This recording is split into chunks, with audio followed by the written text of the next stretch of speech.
This election is about change, and there's no area where Canadians want change more than in that of our foreign affairs. The Prime Minister has to maintain a good relation with the U.S. Mr. Harper's lost the respect of the White House. We have to make sure that we have a place on the world stage. We missed our turn on the Security Council. We have to take care of the defining issue of the age, which is climate change. We're the only country to have withdrawn from the Kyoto Protocol. The threat we face today is not CSIS, it is ISIS. And if we look at, and I could certainly tell you from my visits to the refugee camps in Jordan and debriefings there, we cannot pretend there are no security risks. It is important that we do screening.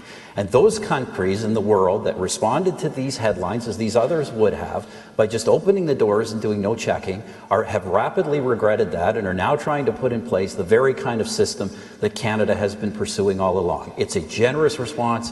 It's a responsible response. It is not based on the headlines. It is based on the right thing to do.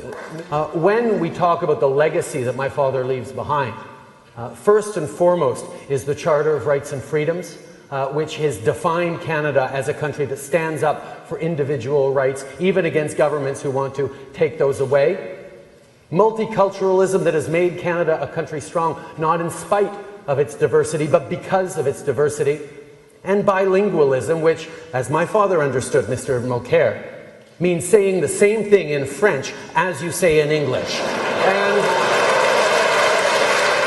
one last thing on my father, if you'll please, Richard. It's quite emotional for me right now to be able to talk about him, because it was 15 years ago tonight that he passed away on September 28, 2000. And I know that he wouldn't want us to be fighting the battles of the past. He'd want us squarely focused on the future and how we're going to respond to Canadians' needs. And that's what we're doing tonight. I know that Keystone XL represents the export of 40,000 Canadian jobs because Mr. Harper told the Americans so. That was the same number that his finance minister used. I want to create those jobs in Canada. So I think that Mr. Harper takes a wrong approach when he does things like that. He also informed the Americans that on Keystone XL, and this is another direct quote from him and his government, I won't take no for an answer. Well, guess what?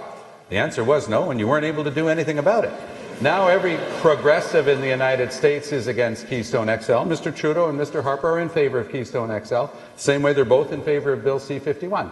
Progressives in Canada are against C-51. Progressives in all of North America understand it's time to start dealing with these issues seriously, and both Mr. Harper and Mr. Trudeau have failed on Keystone. Terrorist Mr. attacks Harper, against this country. A Canadian is a Canadian, and you devalue the citizenship of every Canadian in this place and in this country when you break down and make it conditional for anyone. We have the rule of law in this country, and you can't take away citizenship if you don't like what someone does. You can't do that.